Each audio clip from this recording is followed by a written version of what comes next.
Hello बच्चों, question में दिया हुआ है कि there are 5 cards numbered 1 to 5, one numbered 1 on each. 2 cards are drawn at random without replacement. Let X denote the sum of the numbers on the 2 cards drawn. Find the mean and variance of X. तो इस question को solve करने के लिए जो की concept हम लोग यूज करने वाले हैं वो है mean and variance of a random variable. Mean and variance of a random variable.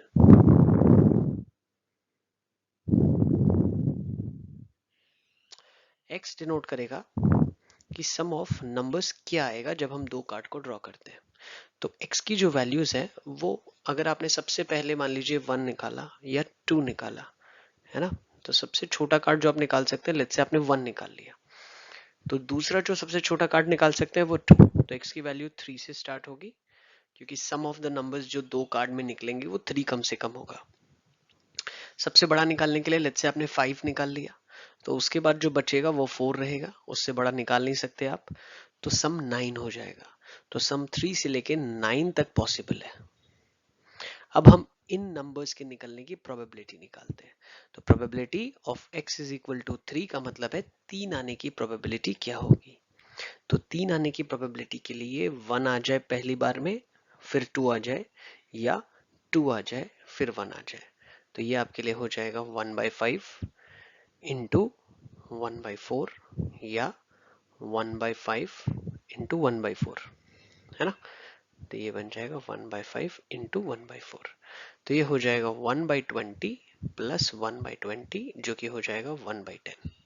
ऐसे ही probability of x equal to 4 के आने की प्रोबेबिलिटी क्या होगी। तो 4 आने के तरीके हैं 1 3, लिख देता हूं मैं यहाँ 3 1 या 2 2। ऊपर अगर 3 लाना है आपको तो 1 2 या 2 1। अब 1 3 और 1 या और 3 1 आने की जो प्रोबेबिलिटी है वो 1/5 इंटू 1/4 प्लस 1/5 इंटू 1/4 होगी। लेकिन कभी 2 2 नहीं आ पाएगा। क्यों 2 2 नहीं आ पाएगा? क्योंकि आपने अगर एक बार 2 निकाल लिया तो फिर से आप 2 नहीं निकाल पाएंगे, तो ये केस आपका रिजेक्ट हो जाएगा। तो इसका आंसर भी 1/10 आ जाएगा। वैसे ही probability of x is equals to 5 हम लोग निकाल लेते हैं।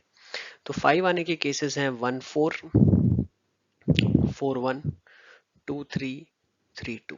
तो अगर आप ऑब्जर्व करेंगे 1/20 कितनी बार आ रहा है, 4 बार, तो आंसर 1/5 आ जाएगा। वैसे ही probability of x is equal to 6 निकाल लेते हैं। तो 6 आने के चांसेस हैं आपके पास दो बार में 1 5 5 1 2 4 4 2। याद रखिएगा 3 3 नहीं आ सकता, क्योंकि एक बार अगर आपने 3 निकाल लिया तो दूसरी बार 3 निकालने के लिए आपके पास नहीं होगा, तो ये भी आ जाएगा 1/5।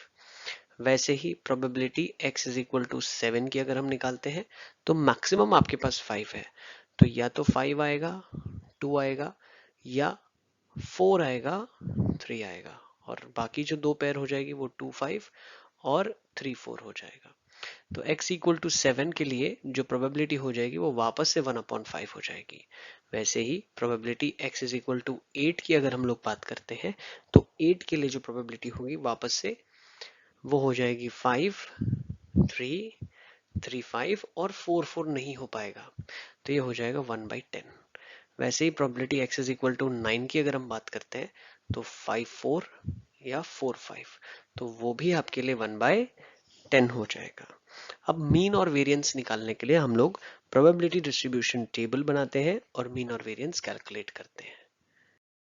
प्रोबेबिलिटी डिस्ट्रीब्यूशन टेबल बनाने के लिए हम लोग ले लेंगे xi, फिर ले लेंगे pi, फिर ले लेंगे xi pi, और फिर हम लोग लेने वाले हैं xi square into pi।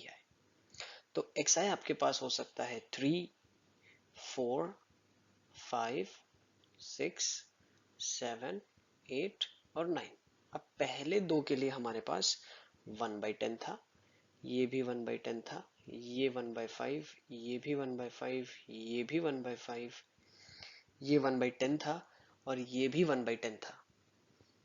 Similarly P i x आई के लिए हो जाएगा 3/10, 4/10, 5/5, 6/5, 7/5, 8/10, 9/10।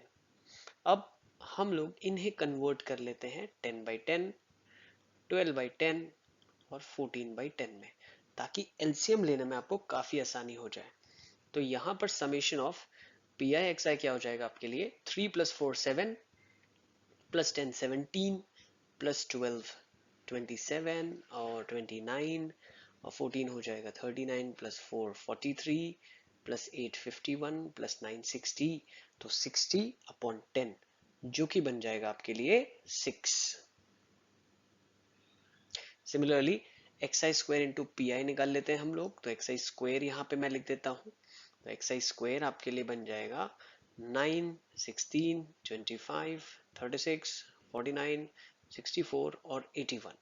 तो एक्स आई स्क्वायर और पी आई के कॉलम का मल्टीप्लिकेशन करना है। जब हम इन्हें मल्टीप्लाई करते हैं तो आ जाएगा 9/10, 16/10, 25/5 जो कि बन जाएगा 50/10। सिमिलरली बन जाएगा 36/5 जो कि बन जाएगा 72/10। 49 इंटू 1/5 बन जाएगा 98/10। सिमिलरली 64/10 और बन जाएगा 81/10। अब इन सारी वैल्यूज को जब हम लोग ऐड कर लेंगे तो summation of p i x i square भी मेरे पास कुछ आ जाएगा। तो क्या आ जाएगा देख लेते हैं, 9 + 16 25 + 50 75 + 72 हो जाएगा 147 + 8 हो जाएगा 155, 90 हो जाएगा 245। अब 245 में नीचे ऐड करना है मुझे 81 और 64 जो कि होता है 145। तो ये सम आपके पास हो जाएगा 390। तो summation of p i x i square हो जाएगा 390/10 जो कि कहलाएगा 39।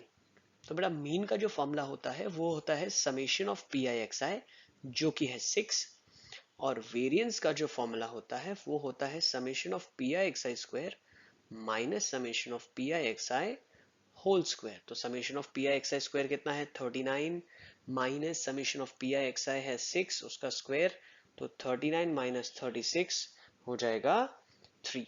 तो आपके लिए जो वेरिएंस हो जाएगा वो होगा 3, और आपके लिए जो एक्सपेक्टेड वैल्यू जो कि मीन कहलाता है तो वो हो जाएगा 6। तो आई होप आप लोगों को समझ में आ गया होगा। ऑल द बेस्ट बेटा।